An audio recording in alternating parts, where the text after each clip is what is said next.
All right, Internet, give it up for Blackout!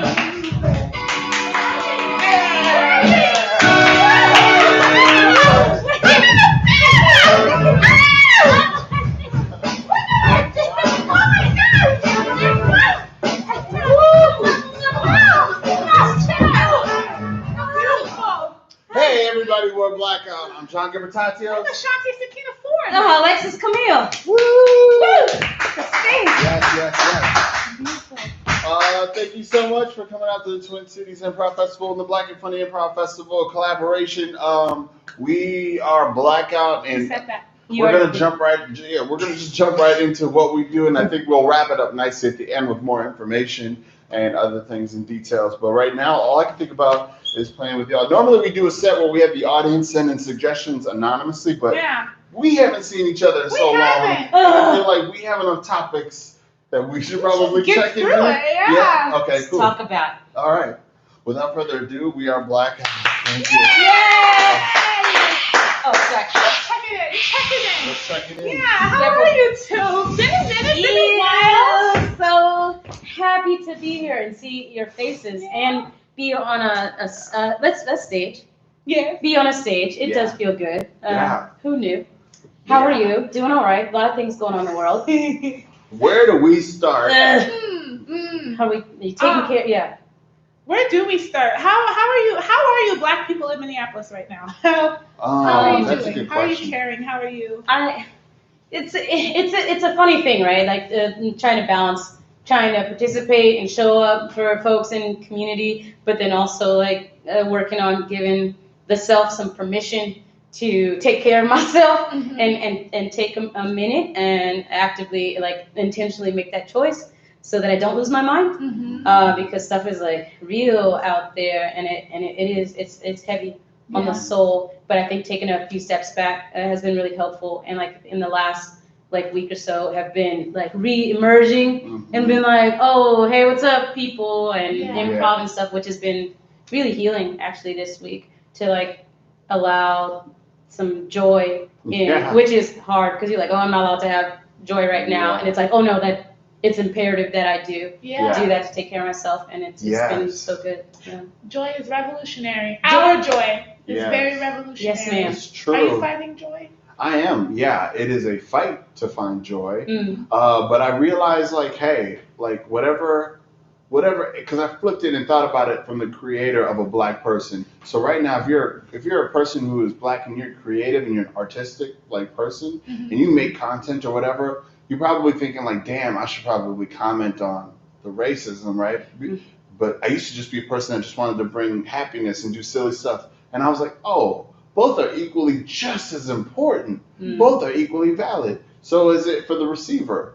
Like if I want to spend a day and learn about civil rights movement or the Jim Crow era or whatever and do research, or if I want to spend the next day watching The Office and watch Dwight, do Dwight, whatever I want to do. Like both are equally important right now for me to keep this like battery going. Yeah. So that's been like hard to accept because it's like I'm still filled with guilt. That's survivor's guilt too. Yeah. But it's some inner growing to know like that's important. Yeah. I have to not wait for everything to crash and burn. There's like workout burnout, like when you're working a job and you burn out, then there's like revolution burnout, which will never end. There's no we can fight all day in a revolution. There's energy for it. Yeah. But I feel like I've always been fighting it. Right? Yeah. Now it's more sustainability. What about yourself, Miss Ashanti? Thank you. Yes, I have been feeling guilt.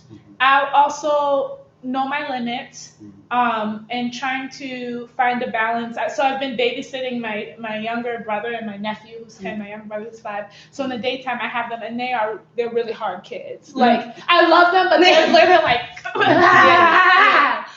so I'm with them in the daytimes.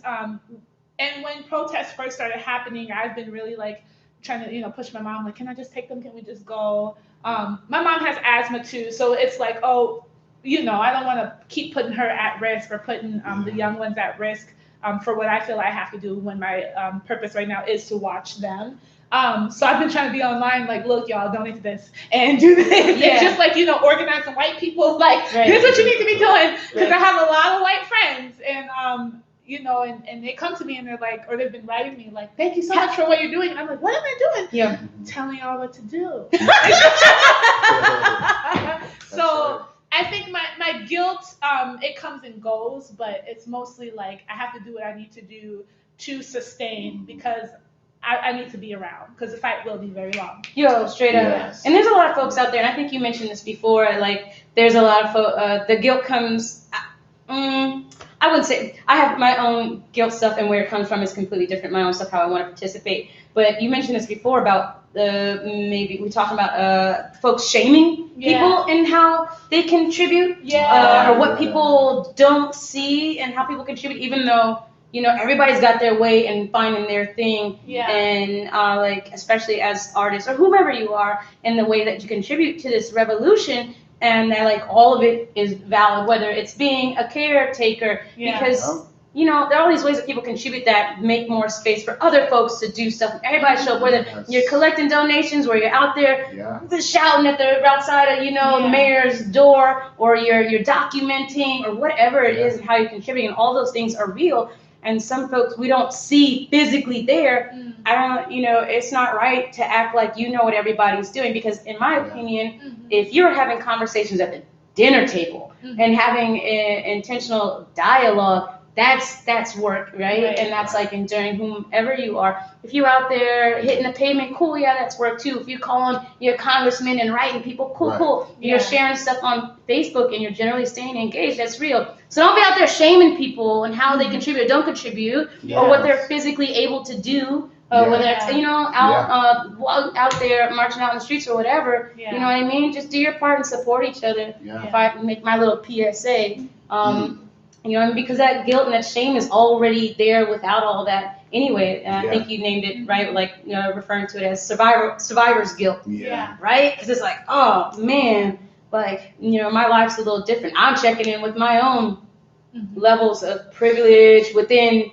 the Black community even has been rocking me real hard, if it hasn't already been over the last, how many years of my life, but like even more so now. And so I'm having to check in with that and whatever that means. So that's real. That opens up a whole nother.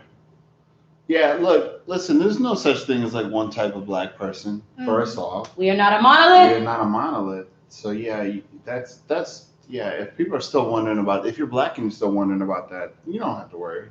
Yeah, look, we're not a monolith, so Yeah. you can just be relaxed in your blackness. Yeah. Let your Take black care of chair you. carry you. Yeah. You know, people out there having like I myself, sorry, if I don't, you know, someone mentioned that they're having, you know, I should talk for myself. Yeah. I've had nightmares, like legit nightmares. Like there one specific, I was having nightmares about white supremacists and like KKK Yeah. coming at me while I'm getting into my car Yeah. and like not being able to get in my car fast enough and wild things. I mean, like having full on dreams, like life and danger stuff going on. And with all these things going around, I've done stuff like walking around my home, right? Walking the perimeter, making sure there's no incendiary devices or something around where I live and stuff like that. So that stuff is real. And I had a point when I brought that up. Well, let's be mindful. And another thing. Y'all know how I get. Yeah. It's crazy. Well, trust, that makes you think of trust. Because there's already been so many occasions where we've had to vet a white guy in these like rallies or whatever, right? And they end up not having the answers that we would expect. If somebody says they're a journalist, then we're gonna go, great. Let's show us your receipts. And we've had to check so many people, but one guy could not. He was like, I'll be right back, and he went to his car and he grabbed his like notes, and his notes were like real like anti-black, like one, and he was like, oh no, I was in Michigan and I was just recording the quotes that I heard from people that were like, you know, racist, saying it. We was like, he's already not in, but let us keep on digging through this dumbass journal. And we just like kept leafing through it, and none of it was adding up. And we were like, well, you may go. And he left, but it was just like the audacity and the bravery for this like supremacists to just come in here, like with very little, emboldened, just title space, to get intel or whatever they wanted. But it was like, holy shit, we're vulnerable. Right. Like we're just out here with targets on our back, and then when we try to organize, there's no. I mean, we have some security out there, but we have no tell. That's why so many of us at this moment rely on our religions or whatever we need, or a higher power to whatever, to just kind of like fight through it. Right. You know. That's real. And there's like something powerful about that, right? With like community stepping up and vetting people. Yes. Like I know something I've been doing. I'll put that camera in your face so close to me, and it's like you don't want to like profile people, but I don't have time not to like in this environment. And you have white supremacist people coming from all over the place.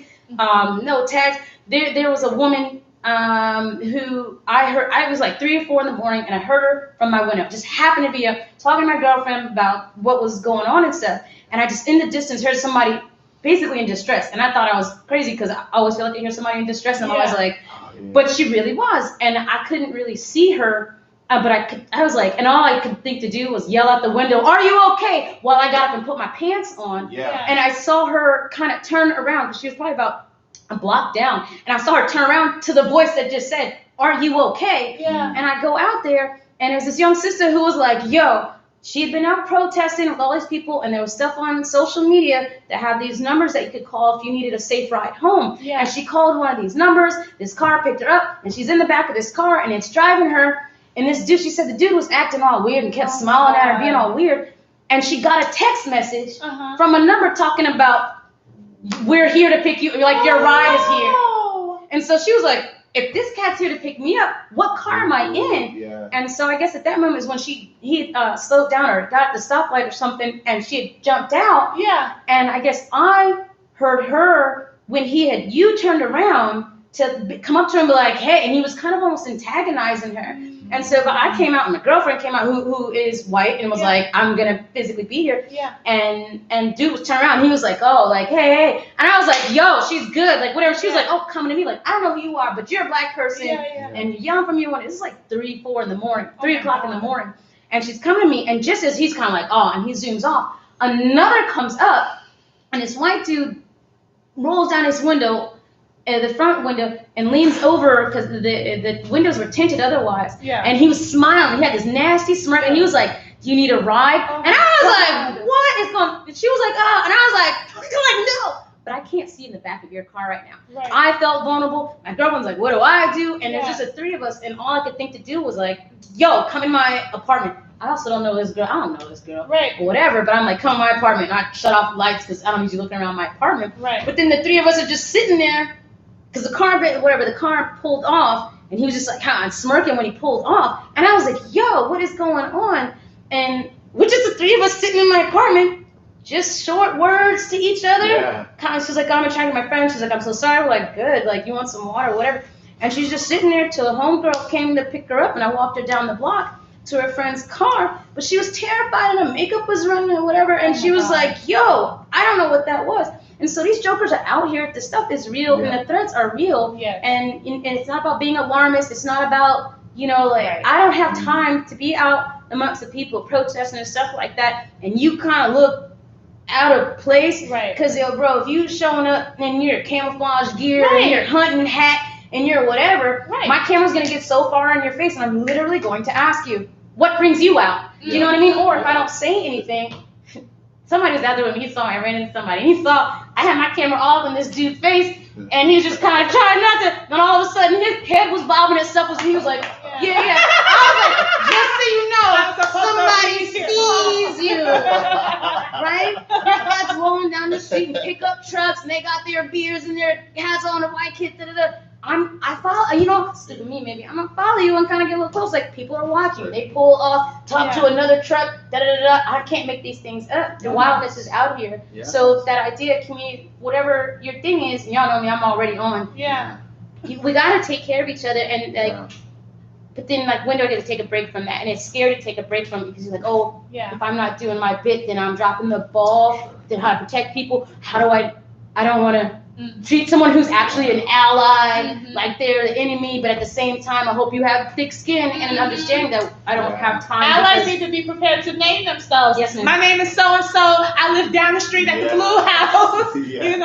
And don't be acting all defensive when people come up to you like you don't look. But the thing is, in Minnesota, it's a very it feels like a small town, and I don't want to keep talking. I'm sorry, y'all. Keep talking. I feel like it's a small town feel, Minneapolis, because you run into all the people you know. So when we started seeing these people that looked like they didn't belong, we was like, y'all not white Minnesotans.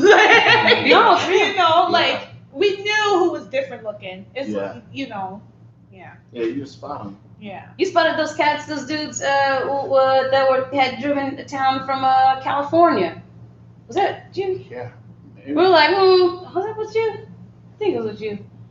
Maybe it was with somebody else, and there were a couple of people that came to the edge of the George Floyd Plaza because they got security and everything, these stuff. Oh yeah. Do you remember that? Yeah, I remember that. Yeah. And we were like, who are y'all? Y'all don't look like you are from here, and they weren't. Yeah. And there was a slow, steady little procession of people vetting them and oh, yeah, you're from California. Oh, you're on a road trip. Oh, you're doing what? Yeah. Where in California? I'm like, oh, I lived in California. Tell me about California. And they're like, what are your names? All right, where are you going? They're like, And I think when we got down to it, they really were like, no, we're just cutting. Okay, cool. People might ask you who you are and whatever, and be okay with that. Can I say that's and I don't know if we'll ever get to scenes, but can I tell you? I felt so. Show me your ID. Insane. Okay,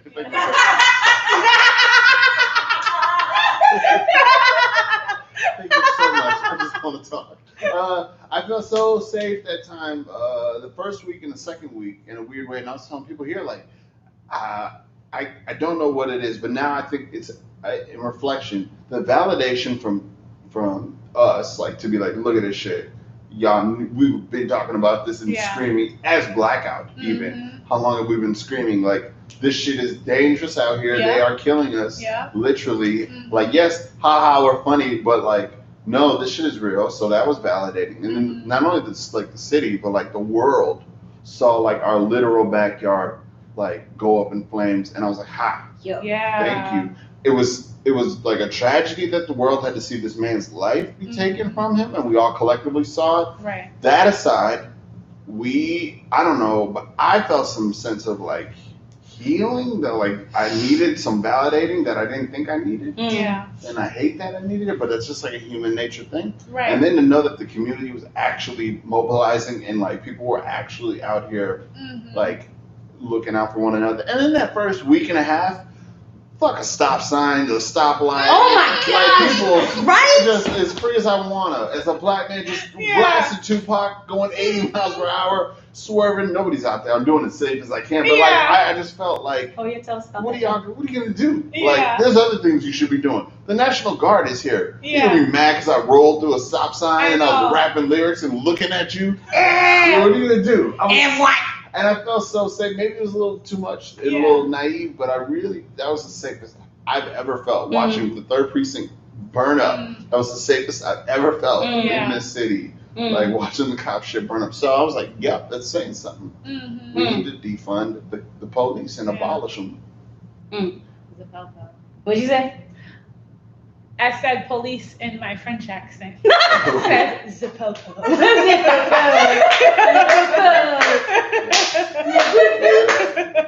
Can I see a scene of that character? Yes, you can.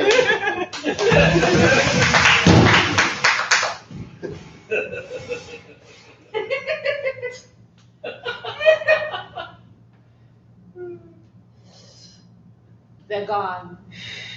They are gone. Did not want them here anyway. Didn't care for them. No. You know, there we are. I'm going to spit mine out. I'm not good at smoking. It's okay, you never were. No, you're right. You know what I said to them when they came to me? What did you say? I said, you take that off. You take that equipment off. You take it all off, your helmets and everything. And when you and me, you catch these hands. I tell them, I bet you on the street, you couldn't handle me, huh? Yeah. Yes, this is why I told them this. I love that. Yes. I get it from you. Oh, well, that's what the older sister is for. Mm. Do you know what I said before Mother died? I said, we will kill the Popo, Oh, I like the I don't want to kill again. or we will die trying. And look at us, we are alive. We are still living, you are right. Revolution! Revolution! More French words. Bibliothèque. Comme je suis maison. La fille se fout. Oui, Popo. Au revoir, Popo. Au revoir. Au revoir, Popo. Au revoir, Popo. You inspire me. Hi. Hey, I was in my house and I was having tea, and I was very moved by what you're saying. What did you say? Who are you? Yes, what is your name? Where are you from? Where's your ID? Your Damn accent it, you got sounds me. My name is Jack Anderson, and I'm from Osseo, Minnesota. Damn it, no! Jacques, what brings you here?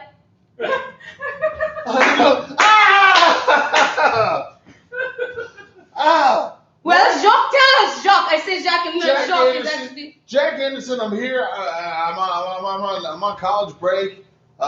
So you decide to flee your country, to come here, Mm. to our country of France, Mm. to break as you white people do. Mm. When shit is going on in your own country, you can't even fight. Who am I even more? Don't get this wrong. The springtime is beautiful and the Paris. I gotta tell you, I'm fluent in French, and I'm having a hard time following both of you. I know what you need. You need a cigarette. Oh, okay, I don't know if that's gonna. Jacques, what is your intentions here while you're here on spring break? Thank Huh? you. Yeah, well. And also tell us how you feel about the, how do you say, Popo.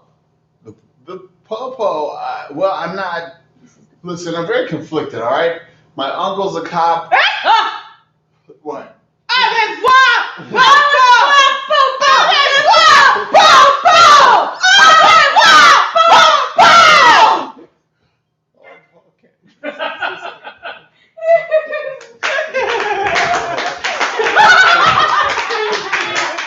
You want to talk about it? We can say it. Cool. Au revoir, Popo.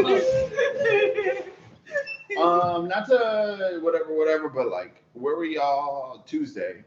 I don't even know what date it is now, John. You're gonna have to be more specific than Tuesday is the morning that a lot of people found out about George Floyd. Monday's night. Oh, my gosh, That's a good question. Monday is when it happened. Tuesday when people were like, "What?" Yeah. So I think Monday, I think I saw something on Facebook, and I think I didn't want to believe it, and I was like, "Huh?" I said, "You know what? I got this trip planned tomorrow because I drove up north to like be, by water and to have like a day away from the city." So I was like phoneless and up north by the Superior Water on Tuesday, but I was kind of checking in, and I was like, this shit really happened, and I'm like trying to be black and happy and free. Right. I'm like, fuck, I'm trying to just be like, I'm with my boyfriend, I'm trying to have romantic time, trying to just be like black love, and we out here. Catch the movie, and Black just Love, like Superior. Yeah, and just like checking in and like, I gotta drive back to this shit. So drove back and was like, that trip was worth nothing. Like it was fun, but it was like I couldn't be there and enjoy it because shit was going on. And that just gets in your body. Yeah. Yeah. That's where I was Tuesday in Duluth. Has it felt like a blur since that Tuesday? Well, it's been a blur since COVID. everything, but we were about to go to Berlin. We were gonna go to Oh, that's right. Yeah. We were about to go to Berlin the next day. We were here, and then Trump was like, "Nobody's leaving the baby." And then we were like, "Dang, okay, this COVID's real." Yeah. And then that's why it breaks my heart even more. You were like, "Let me finally get away." To get somewhere, yeah. It's been a blur, but slowly finding shapes of the day. But mostly, I'm like, dang, it's been since March. It's almost July. What? Yeah. How about you? About Tuesday? I honestly don't remember where I was, and I feel like I was in a checked out zone because I was really activated when Ahmaud Arbery was killed. I was like, I mean that I don't know what it was about that it like floored me, and I was bawling for like 30 minutes, and I remember I was like clenching my fists, and I was angry, and I was sobbing, and I was saying things that I haven't said in over a decade, and like words, and maybe it's something just to do about just like you watching like a literal modern day lynching with civilians, and not that it makes it any better, police or whatever, but it was just watching these two folks who have zero authority in life. Assuming some kind of fucking authority or something. There was, I don't know what it was about that, but I about lost my mind, and that really activated me, and I was doing a lot of stuff around that, and then there was a moment where I was like, oh, I need to take a break from stuff, and I need to like back up, and I feel like someone told me, but I think it was it might have been my girlfriend, because she was there when I saw the Ahmaud Arbery thing, and she saw me starting to watch it, and she was like, and I was like, hey, have you seen this thing? And she was like, yeah, like I saw that the other day, and she just positioned herself near me because she knew what was about to happen, and she just couldn't even move quick enough, and I was just like enraged, and so I feel like, and maybe I'm making this up, but I feel like she kind of was like buffered and was like, hey, this thing happened, it's about to come across your plate, like, like da-da-da.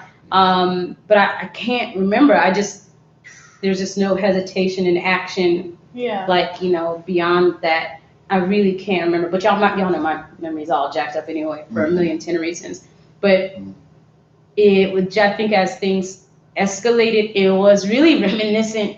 Like people were like, oh man, it's like war. I'm like, oh, you have no idea. It does look like a war-torn country, and it smells like it, and there is a revolution like happening, and I'm certain XYZ is about to go XYZ kind of way, and it did, you know what I mean? I was like, oh, this is where this is going. I was saying that when COVID popped off, I was like, everybody's about to lose their ever-loving minds, they're gonna have real short fuses for bullshit, and sure, there's some people telling me like, Alexis, you called it. And I was like, look, I don't want to be right about it, but I know I'm familiar Yeah.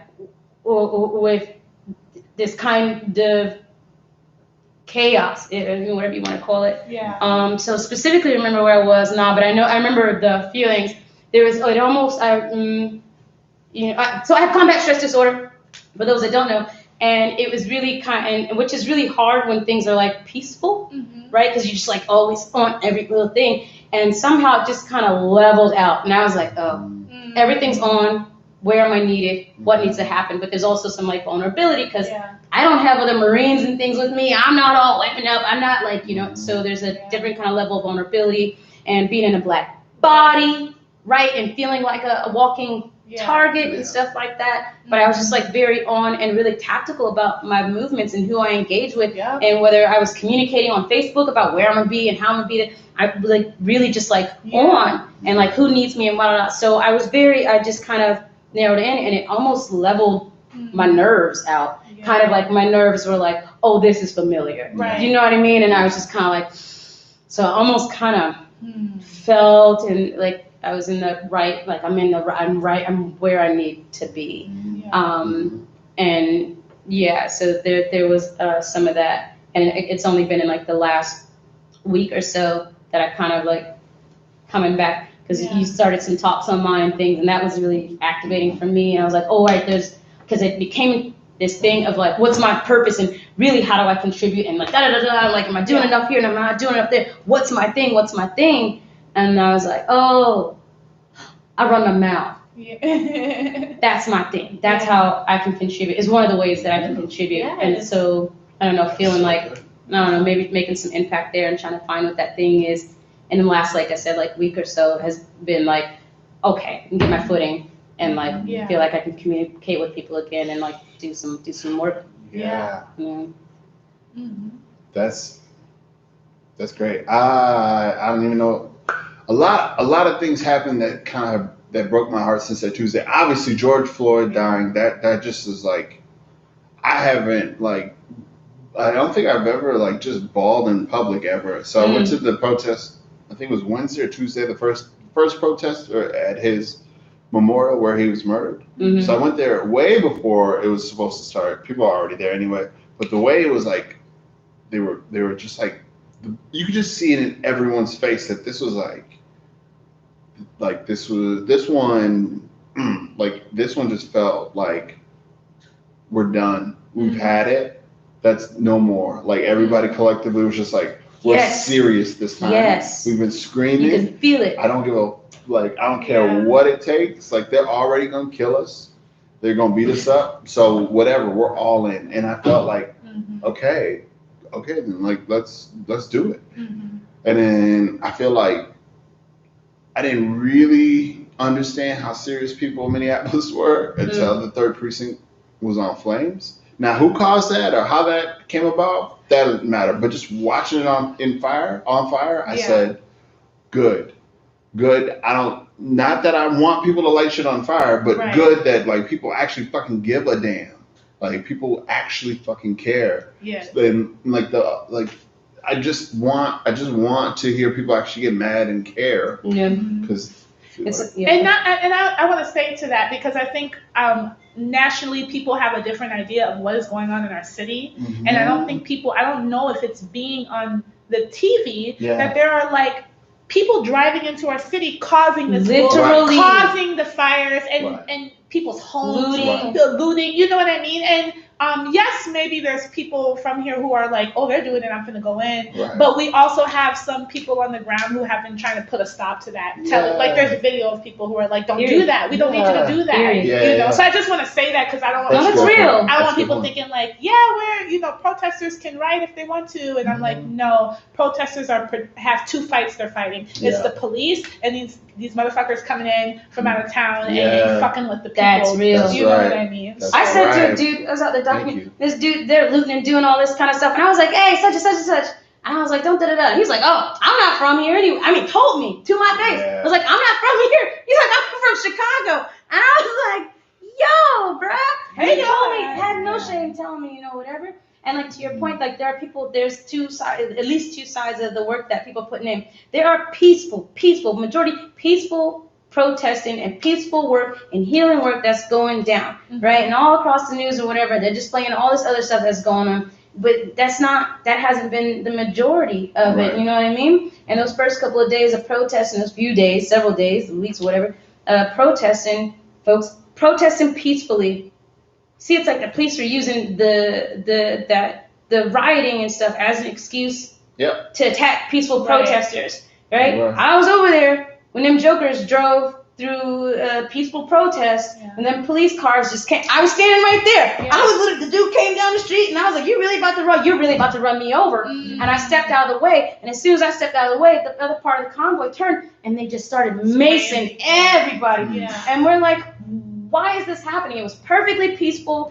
You got some teenagers maybe way in front. They want to like holler and scream. Go ahead and holler and scream. I love them. But there was nothing wrong with what anyone was doing. And again, they're using the excuse of like, you know, folks rioting. A lot of folks coming out of town to tear stuff up and take stuff and acting like that's what's going on here and gives them some kind of excuse to like jack people up. They tear gassing us. They're throwing the daggum flashbangs out into the daggum crowds. They're children. And these perfectly peaceful things. You know, they arresting folks that are perfectly 8 o'clock on the dot. Boom, lock you up. You're done. Right at the time. That's why they bumped it to 10.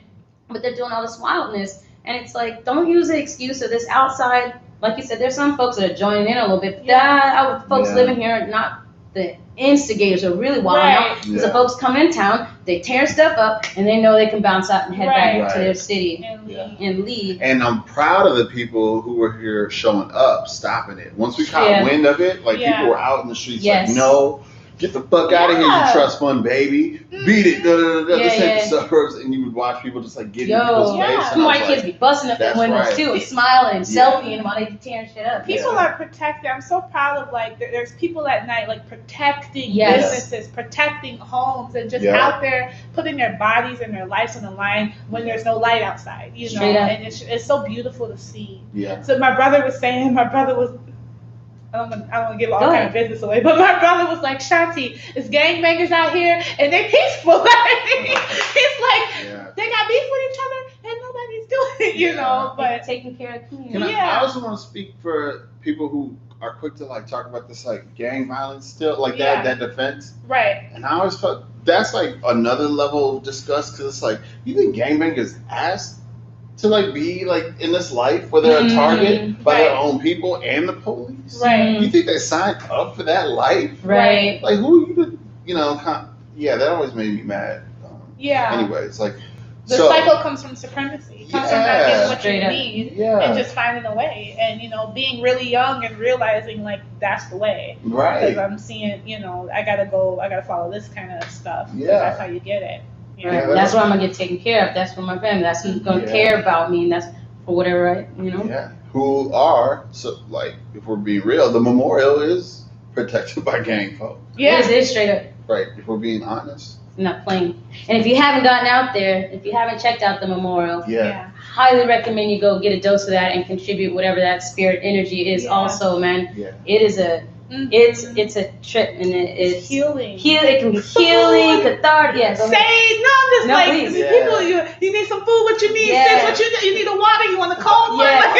Yes, I want to see it. We got chips over there. Your little kid, he needs some stuff. I want to see it. Oh, okay.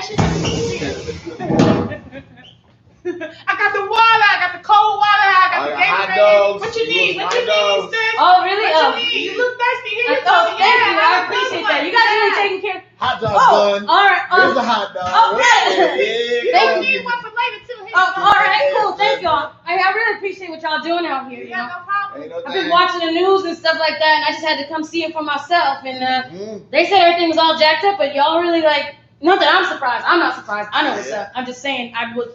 Jacked up. That's what they're saying. Talking about jacked up. My hair look nice today. But you look jacked up. No, your hair is talking about. You see how I'm saying? Look, I put my foot in the knee.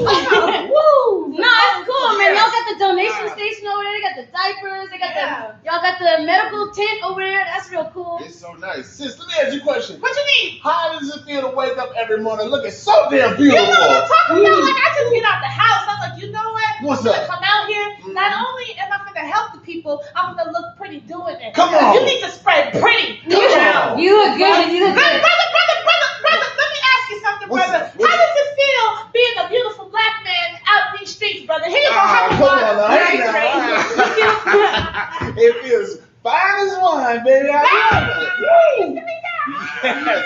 Catch a hot dog. There we go. Sis, you doing good, sis? You need another water, sis? But I got 2 waters. I'm still trying to finish this one. Yeah. Do I gotta pay you all for this? I mean, cause I didn't really come out here with much. No. I wanted to like document and look and see for myself, and I'm gonna drop off some like flowers and things and some notes and just kind of connect. You might have for the money. You can get money, you can get money, but Go ahead, put that money. I didn't put a price tag on it. Say you needed to pay. But if you want to give some, you can give some. I'm not gonna stop you from getting them. Yeah. I mean, I don't got much, but I can give a little bit. You got like a Venmo, Cash App, or because I don't touch money, I don't touch cash anymore because COVID. I don't know where it's been. People I just drop it in my bucket. Yeah, go ahead and put it in the bucket. my Venmo. Yep. I can put my Venmo in the bucket. Yeah, put the Venmo in the bucket. I put my Venmo in it. ATM still work. You know what? It's all good. I can go to the ATM and I'm gonna put all sorts of. You need us to go with you? Yeah. You need protection? Yeah. Let me turn off this fire. See, I don't scare nobody out here, but I've been walking around here and they got the white supremacists and all them dudes, and I'm trying to keep my eye out, and I be looking over my shoulder sometimes, and sometimes I just need a little community. That's all really. We gonna take you. Yeah, we take you. Y'all got me? Yeah, we got you. You got your mask? Yeah, I got my mask. That is blackout.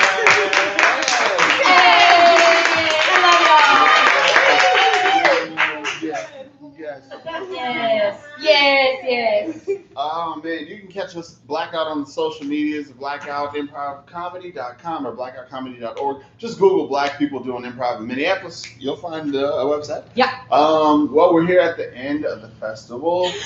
Thank you all so much. Yes. Round of applause. Thank you so much. And those of you watching at home, round of applause for all the talented acts you've seen throughout the whole festival. So many people, Colin Mockery, Sunday Service, Coco and Daphne, Velvet Duke. We were just an international, lovely festival.